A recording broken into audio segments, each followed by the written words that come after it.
boss fight!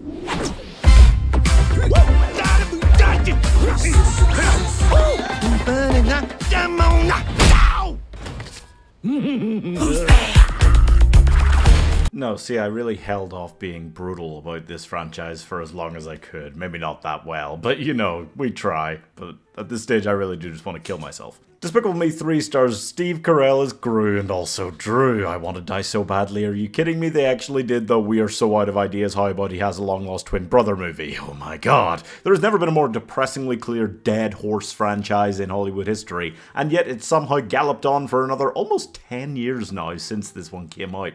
And it's not like they had to take a really long break, step away after they fucked it up this badly and come back. They really didn't. I think. What was the next one after this? I mean, there was maybe like 4 years, but only because of COVID. So anyway, Gru gets fired from his job and then finds out that he has a twin brother who's been raised super rich. And then they get sucked back into villainy together and then not really. And yeah, everything and every story will either last 2 minutes or be incredibly half-assed. Like, just everything about the film, really. God. I begin to feel like there must be some sort of a money laundering scheme going on at Illumination, because they claim on their Wikipedia page for this film that this took 2 men to write.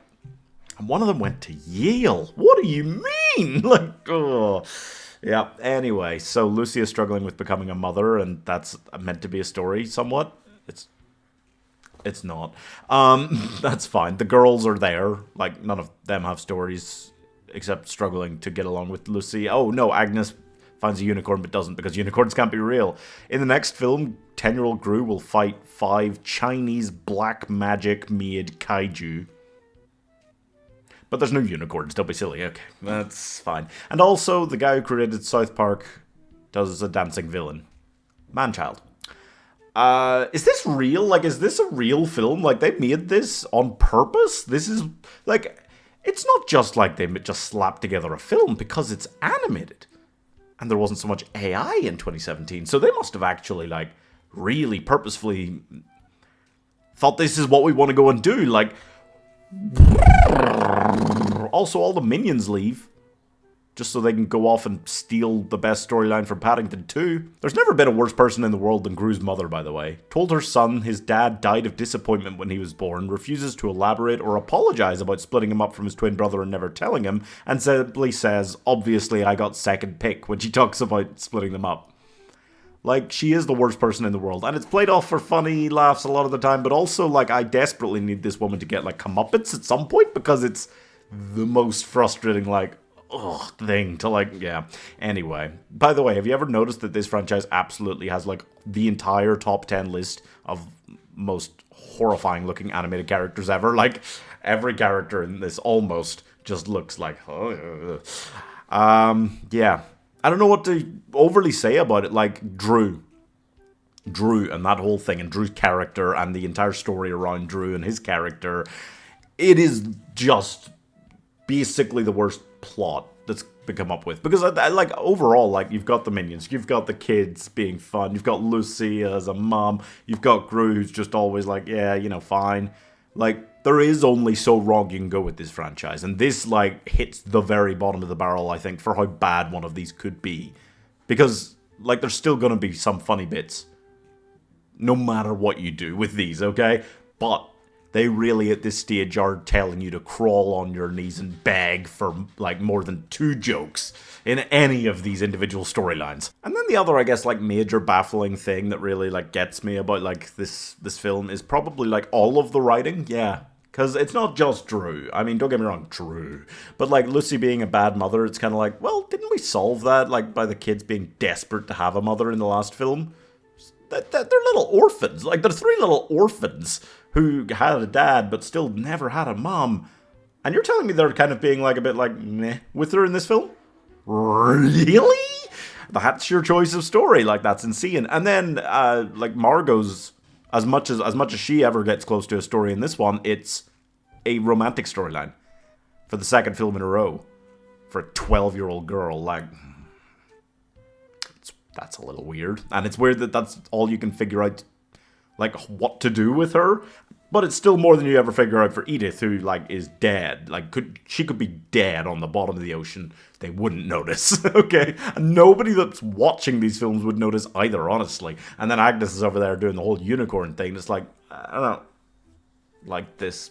Especially because in the last film in this franchise, like, one of the minions turned into a kaiju after pulling the sword from the stone. Like, I will absolutely give credit where it is due, and that's kind of specifically to the Minions side quest where they all end up in jail and subsequently break out. I mean, it's also just clearly, like, very clearly taking from Paddington 2, which had come out 3 years earlier, so, like, that was absolutely, you know.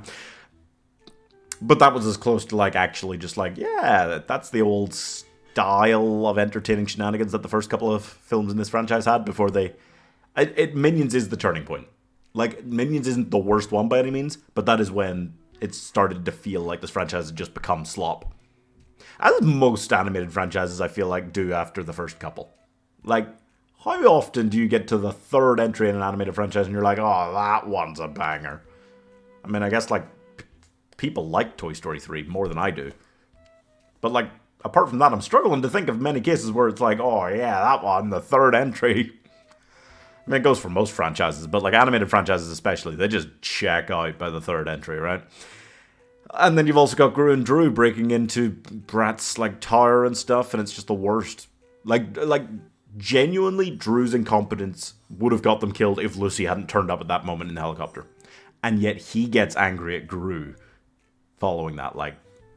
Every storyline here relies on, like, having one funny thing happen and then just nothing else, really. The finale, once again, relies on a kaiju, which just keeps happening in this franchise, but this time it's a giant robot, so it's not a kaiju. So, well, Mechagodzilla is a kaiju. It's not important. And everything else about this is, I mean, mostly just Drew. Honestly, I would shit on this entire franchise, Despicable Me and Minions, half as much as I do now if they had never done Drew. Worst character, like top 5 animated betrayals of all time, just writing this character, okay?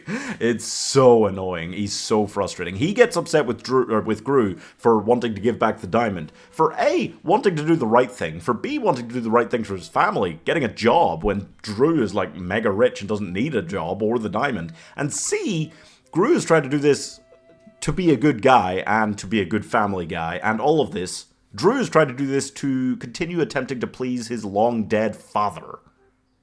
Like... And after all that, they make painful efforts to try and force Gru into kind of apologizing to him at the end and make it so that Drew's actually kind of useful. And I'm like, ugh, it's just the most irritating and confusing idea. If you want to do a storyline where Gru learns to love this brother despite him being so different to him, why did you make him the worst character ever? Like, I hate him far more than Gru ever could. And... yeah, and that's the crux of this film. The entire idea behind making this one, it's not about the minions going to prison. It's not about Agnes trying to find a unicorn. It's about Drew and Gru, Gru and Drew. And it is just the worst story. Like, I mean, this might not quite be the worst film in this franchise, at least if you include the Minions ones. But it's by far the worst, like, concept for one of these films, because that's it. It's just, what if Gru had a twin brother, long lost twin brother? Like, that's not a film. That's barely one of their, like, mini films that, like, they do about the Minions and stuff. By the way, the Minions also should have been stuck to mini films, not feature, like...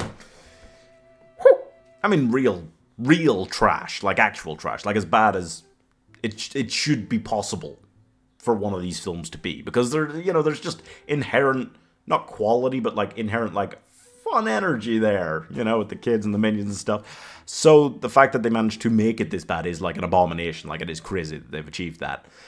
So that's depressing, for sure. And I just don't have much to say about this. I do think it is like probably the worst Despicable Me one. If you add in the Minions ones, it gets a little meh.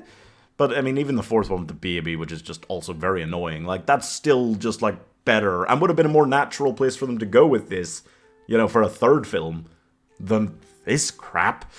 So, yeah, overall, I am going to have completely lost my mind by the end of the week of doing these, and I'm giving Despicable Drew, fuck Drew, god damn that Drew, 1.5 stars.